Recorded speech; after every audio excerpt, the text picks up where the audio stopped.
Hey guys, welcome back to another video here on Toned In Entertainment, where we love pop culture. Today, it's time for some more comic book reviews. Now, last week, DC Comics released 6 issues in their Future State series, and in case you missed those reviews, well, I covered them all in one video, and the link is down in the description. But this week, we don't have 6 issues, no. We have 7 issues to cover, and since we have 7 issues, I'm gonna break my reviews down into 2 separate videos. Now in this video, I'm gonna cover 3 of the issues, and I thought what better way to start it off than with The Dark Detective Part 1. While Gotham has been led to believe that Bruce Wayne is dead, that is not the case. However, Bruce Wayne is only a shell of himself, as he's been beaten down, living off the radar out of necessity, and is so broke that his last credits are spent on a cup of coffee. Now you might be asking, why doesn't he just live in the shadows as Batman? Well, it appears that even his secret identity is known to the magistrate. Now, while we know why Bruce Wayne has to live off the grid, what exactly happened to all the money of Wayne Enterprises? Now, he had to use what money he did have left to get fixed up by a doctor, and essentially to bribe that same doctor to not spill the beans. The artwork in this issue is done by Dan Mora, and the colors by Jordie Bellaire, and it's stellar throughout, as they show an even more antisocial Bruce Wayne, either trying to keep his identity hidden, or as Bruce Wayne himself puts it, he has to look at his stupid face staring down at him from the skyline. Gotham is the city that Bruce Wayne loves, and even though the corrupt magistrate is continuing with its complete takeover, that won't stop Bruce Wayne from helping protecting citizens in trouble. And while Bruce won't be able to slide down a pole to transform into his alter ego, he'll now have to go all Clark Kent as he rips his shirt off to don the Batsuit. But for poor Bruce Wayne, he's just not having any luck, as the magistrate is relentless in their pursuit. And the best option for Batman right now will be to go underground to figure out a way to defeat the magistrate, who are now using the very same technology his enterprise built against him. Now, the second story in this issue is called No Future Past Part 1, and will feature Cole Cash, aka Grifter.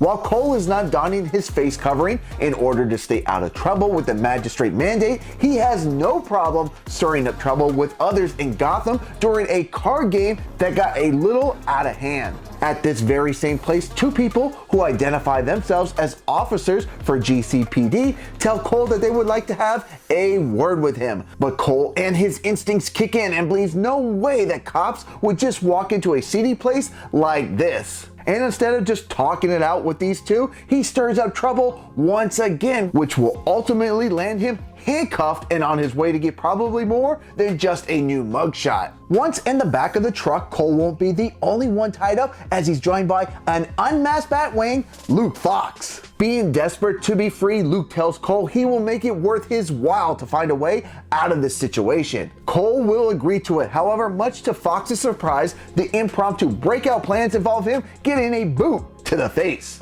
After creating yet another chaotic scene, Cole will take Luke Fox back to his apartment, where he will demand some explanation as to what's going on. Fox tells Cole the reason they are after him is because of all that bat stuff he used to do, and that they are coming for all of them. Luke Fox knows that Cole has resources and offers him $50,000 in an untraceable account to help him disappear. Now donning the face covering of Grifter, he takes Fox to see Vale. But let's just say things don't go as planned, as they end up on the run again from the hired goons of the Black Mass Syndicate. After outsmarting and outmaneuvering these goons, they end up in the home of one of the last and best criminals the city has ever produced. And that being the Queen of Clubs herself, the Huntress. Where Cole will give some advice to Fox that he might want to throw that hood back on. The Huntress is not someone you want mad at you. Now, on a scale of 1 to 10, I'm gonna give Dark Detective Part 1 a 9 out of 10.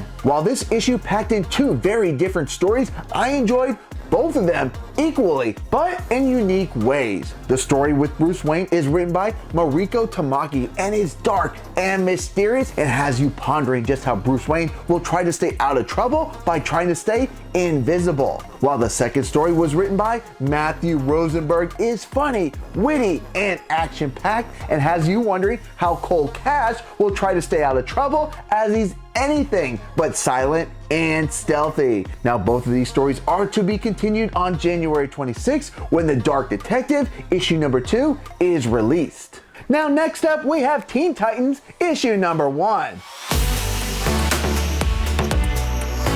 Now admittedly, I don't follow series with the Teen Titans very closely, but with this issue being marketed as the first appearance by Red X, I was interested in not only learning more about this mysterious character, but learning more about the Titans as well. But unfortunately, this issue does nothing for me, as it just feels like a jumbled mess and was really not very interesting. At the opening of this issue, we see that Titan Island has been destroyed and that many of the Titans have not survived. Throughout this issue, the story will jump back and forth from present time to the past, but I just found myself wanting to be done with this issue so I can move on to the next. And truthfully, since I don't feel like wasting any more of my time or your time talking about this issue, I'm gonna get right to my score and give Teen Titans issue number 1 a 4 out of 10. While not a horrible issue, it's definitely below average. I'm just hoping when the conclusion to this story with the Teen Titans Part 2 Reckoning releases on February 9th, there will be some sort of payoff.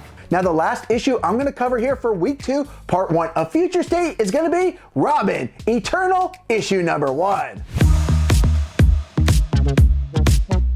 Right off the bat, Tim Drake, aka Robin, has his hands full against a magistrate cyber. And just as it looks like certain doom for this hero, it'll be Stephanie, aka the spoiler, that comes to his rescue, much to his surprise, as Robin thought she had hung up her cape for good after hearing about Bruce Wayne's death. Tim informs Stephanie that there's a shipment coming in of this green concoction that is rumored to make these cybers unbeatable, and tells her that he could use a good sidekick, but Stephanie declines his offer as she tells him she's tired of watching people she cares about dying. Knowing that he would be outnumbered and with no one else to call on to, Tim heads down to the Gotham City Customs office where he visits his favorite We Are Robin member, Darcy. Now, even though Darcy only considers herself a glorified office manager, she still has to wear an earpiece, which will force these two to use sign language to communicate. Once Tim shows Darcy the green vial, sign language will no longer be needed, as her facial expressions will definitely tell the tale of how serious this situation is.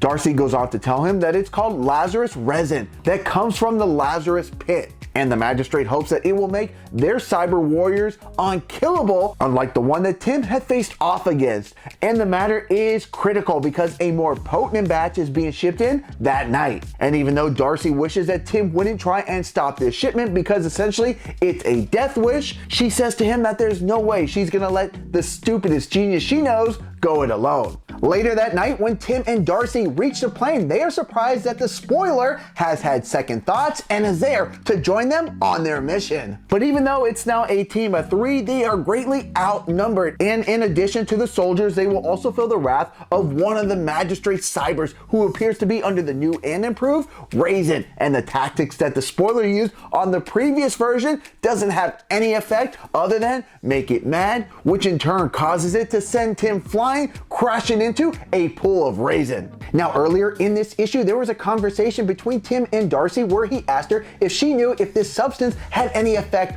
on humans, and she told him not that she knew of. But as Tim tries to get ready for round 2, I have a feeling that Robin is ready to fly higher than ever before. Now, on a scale of 1 to 10, I'm gonna give Robin Eternal Part 1 an 8 out of 10. While I did enjoy the story here by Megan Fitzmartin, I did find it a bit predictable, but at the same time, I do like the direction that it went, and I'm looking forward to see what Robin is capable of now as he's oozing raisin. Now, while I thought the story could have been better, the artwork with pencils by Eddie Barrows, inks by Eber Ferreira, and colors by Adriana Lucas is top notch, especially when it comes to the battle scenes. Now, this story is set to conclude on February 9th with Robin Eternal Part 2. Alright guys, well, that's gonna wrap up week 2, part 1 of my Future State comic book reviews. Now, out of these 3 issues, did you read any of them or all of them, and what were your thoughts? Comment down below. And guys, if you haven't already, make sure you click that red subscribe button, because I'm currently working on part 2 of week 2 of Future State, and those comic book reviews will be coming very soon here to Toned In Entertainment. Subscribe to the channel. Do it. Go now. Do it now.